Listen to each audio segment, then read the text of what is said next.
Hello students, let's move. तो हमने restriction and nucleus देखा, डीएनए लिया, पार्ट लिया, ट्रांसफ़र करने के लिए वेक्टर भी ले लिया मैंने। अब उसको होस्ट में डालना है। लेट्स स्टडी अबाउट कि कैसे होस्ट में ट्रांसफ़र करते हैं। ठीक है, तो now will talk about transformation और क्रिएशन ऑफ कॉम्पिटेंट होस्ट। कैसे ट्रांसफ़र करेंगे। अब मैंने जोड़ दिया वेक्टर में करियर पे जो ट्रांसफ़र करने वाला है, तो होस्ट में ट्रांसफ़र करना है। Creation of competent host. अब एक तो तरीका ये है कि वेक्टर से ट्रांसफ़र करना है।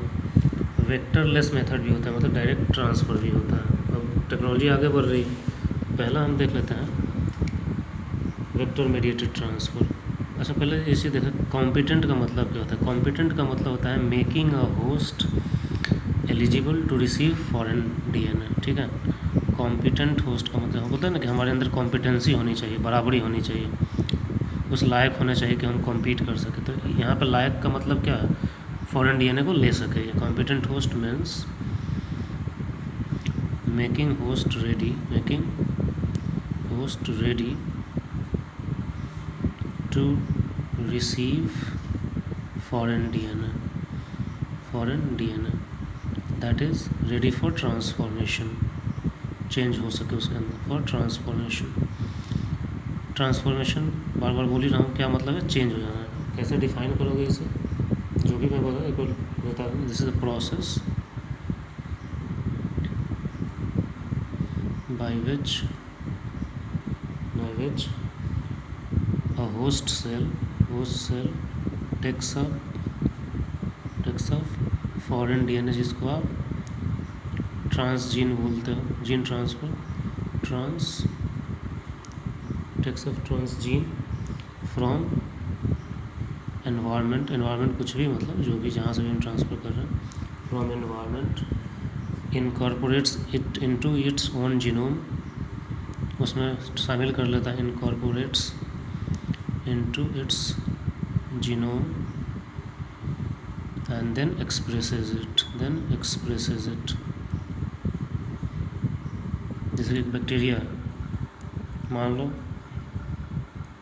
उसके अंदर मिल्क प्रोडक्शन करने की कैपेसिटी नहीं है, मैं एक गाय का वो जीन निकाल लूँगा जो मिल्क प्रोड्यूस कर सकता है, उस बैक्टीरिया के अंदर ट्रांसफ़र कर दूँगा, तो बैक्टीरिया क्या हो गया, कॉम्पिटेंट हो गया। तो आई टुक अ जीन फ्रॉम एनवायरनमेंट क्या था, काऊ, इनकॉर्पोरेट इनटू जीनोम, बैक्टीरिया के जीनोम में मैंने उस जीन को डाल दिया। नाउ बैक्टीरिया भी मिल्क प्रोड्यूस करना शुरू कर देगा, दैट इज़ ट्रांसफॉर्मेशन। पहला तरीका मैंने क्या बताया, वेक्टर मेडिएटेड ट्रांसफ़र। और एक वेक्टरलेस भी होता है, अब ज़्यादातर वही यूज़ करता है, ट्रांसफ़र। कैसे करते हैं वेक्टर मेडिएटेड ट्रांसफ़र। सबसे पहले क्या करते हैं, डीएनए क्या है, हाइड्रोफिलिक मॉलिक्यूल होता है, वाटर से ट्रांसफ़र होता है। प्लाज्मा मेम्ब्रेन में लिपिड ज़्यादा होता है तो ट्रांसफ़र नहीं हो पाएगा। तो कैसे ट्रांसफ़र करोगे सेल के अंदर, सी वी नो डीएनए क्या है, हाइड्रोफिलिक है, hydrophilic, so can't cross plasma membrane, क्योंकि उसमें लिपिड होता है ज़्यादा। So we have to do something so that DNA crosses plasma membrane and reaches DNA, मतलब किसका, होस्ट का। ठीक है, तो करते क्या है इसके लिए, जो होस्ट होता है, ठीक है, host treated with divalent ions, जैसे कि कैल्शियम सबसे ज़्यादा यूज़ किया जाता है। ठीक है, उसके बाद क्या किया जाता है, ये पोर क्रिएट करता है। कैल्शियम की कैपेसिटी होती है प्लाज्मा मेम्ब्रेन को क्रॉस करना, आयंस वगैरह क्रॉस कर सकते हैं, तो जब क्रॉस करेगा तो क्या हो जाएगा, पोर क्रिएट हो जाएगा। This creates pores in wall और प्लाज्मा मेम्ब्रेन। ठीक है, अब क्या करते हैं, रिकॉम्बिनेंट डीएनए जो हमने वेक्टर के साथ कंबाइन करके लगाया, नाउ रिकॉम्बिनेंट डीएनए जिसको स्मॉल में RDNA बनाया जाता है। मतलब रिकॉम्बिनेंट डीएनए क्या होता है? प्लाज्मिड या कोई भी वेक्टर प्लस ट्रांसजीन, ठीक है, इज इनक्यूबेटेड विथ दिस, ये host cells, incubated with host cells at high temperature. सबसे पहले आइस पे डालेंगे, ऑन आइस, ठीक है, फॉलोड बाई हीट शॉक, मतलब ठंडा से गर्म दे देना, हीट शॉक, ठीक है, एट 42 डिग्री सेंटीग्रेड पे दिया जाता है, ठीक है, and then again putting back on ice, putting back on ice, ठीक है। तो चूँकि गर्म ठंडा किया, फिर गर्म, फिर ठंडा, तो देखते कोई भी चीज़ टूट जाता है, फट जाता है, पहले ही पोड़ हुआ है, अब ऊपर और फैल जाएगा, तो ये रिकॉम्बिनेंट डीएनए अंदर चला जाएगा सेल के। Now RDNA moves into cell, moves into host cell, तो ये अब होस्ट सेल कॉम्पिटेंट हो गया, अब उसको मिल गया, तो ये हो गया vector mediated transfer. Direct transfer भी करते हैं, ठीक है, वेक्टरलेस और डायरेक्ट ट्रांसफ़र जीन को। इसमें सबसे पहले पढ़ेंगे माइक्रो इंजेक्शन, नाम है माइक्रो इंजेक्शन, ठीक है। कोई भी होस्ट सेल है, जैसे मान लो ये होस्ट सेल है, ठीक है, इसका ये न्यूक्लियस है, इसी के अंदर डीएनए वगैरह होगा, इसको अंदर इसको सक्शन लगाया जाता है, मतलब हाई प्रेशर क्रिएट करने के लिए, ताकि पोर्स वगैरह कुछ क्रिएट हो सके, सक्शन लगाया जाता है इसके अंदर, ताकि होल्ड रहेगा, इसमें चिपका रहेगा किसी चीज़ से। ये होल्डिंग पिपेट है, होल्डिंग पिपेट है, तो सक्शन क्रिएट करने से क्या होगा, इसके साथ वो चिपक जाएगा, स्थिर हो जाएगा सेल, ठीक है। This is nucleus, this is cytoplasm. अब इसी में क्या करते हैं, इंजेक्शन दे दिया जाता है डायरेक्टली, जो भी जीन है मेरा जिसको ट्रांसफ़र करना है उसी को इंजेक्ट कर देंगे यहाँ से, ये इंजेक्शन है, ठीक है, micro injection containing foreign DNA, ये इंजेक्शन देने वाला है, this is micro injection, injection with foreign DNA.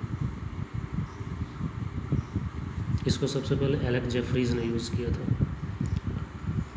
oocytes x जो हम पढ़े थे, याद है, फर्टिलाइजेशन वगैरह नहीं होता है, जिसकी नेचुरल प्रेगनेंसी नहीं होती है, तो हम लोग जी इस तरीके से स्पर्म ट्रांसफ़र वगैरह करते थे, इंट्रासाइटोप्लाज्मिक स्पर्म इंजेक्शन, ICSI, वही सब चीज़ें हैं ये सब, ठीक है, डन इन एग्स या oocytes जिसे आप बोलते हैं। दूसरा मेथड होता है इलेक्ट्रोपोरेशन, इलेक्ट्रोपोरेशन, ये पोर क्रिएट करना है, ये भी एक तरीका होता है, ठीक है। कल से करते क्या है, इसमें भी होस्ट सेल, ठीक है, इंक्यूबेटेड विथ लाइसोजाइम, ताकि वह किल कर देगा, तो बॉल तोड़ेगा, एंड CaCl2 कैल्शियम आन देते हैं, CaCl2 in presence of electricity supply किया जाता है, CaCl2 है तो एनर्जी मिलेगा, तो चार्ज मूव करेगा, ठीक है। पोर्स आर क्रिएटेड अच्छा, इसमें host cells incubated with foreign DNA, दोनों एक साथ मिक्स करके रख दिया जाता है, अभी वो अंदर नहीं गया है, सेल भी है, फॉरेन डीएनए भी है, अब उसको फिर से वापस उसको इनक्यूबेट किया जाता है लाइसोजाइम और CaCl2 के साथ, और इलेक्ट्रिसिटी देता है, तो पोर्स क्रिएटेड होते हैं, recombinant DNA moves into host cell, तो इसको इलेक्ट्रोपोरेशन बोलते हैं। तीसरा होता है केमिकल मेथड, कुछ केमिकल भी यही काम करते हैं, केमिकल मेथड, ठीक है, host cells plus recombinant DNA incubated with chemicals. एक केमिकल सबसे ज़्यादा एग्ज़ाम में पूछा जाता है, जो सबसे यूज भी वही किया जाता है, PEG, पॉली एथिलीन ग्लाइकॉल, ये पोर क्रिएट करता है, ठीक है, creates pores, RDNA moves into host। यहाँ पे कोई भी हम यूज़ नहीं कर रहे हैं वेक्टर वगैरह, प्लाज्मिड वगैरह कुछ भी, डायरेक्टली हम सेल और दोनों एक साथ रख दे रहे हैं, इसके अंदर पोर क्रिएट होगा, घुस जाएगा अंदर। चौथा मेथड होता है बायोलिस्टिक या जीन गन मेथड। बायोलिस्टिक या जीन गन मेथड, नाम ही है जीन गन, एक गन होता है जो जीन को ट्रांसफ़र करता है। इसमें क्या करते हैं, माइक्रो प्रोजेक्टाइल्स होता है, high velocity micro projectiles coated with DNA। मान लो ये बुलेट है, गन में क्या होता है, बुलेट होता है, तो मान लीजिए बुलेट है, ठीक है, इसके ऊपर हमने अपना जीन डाल दिया है, ठीक है, दिस इज़ फॉरेन DNA, ठीक है। और ये क्या है,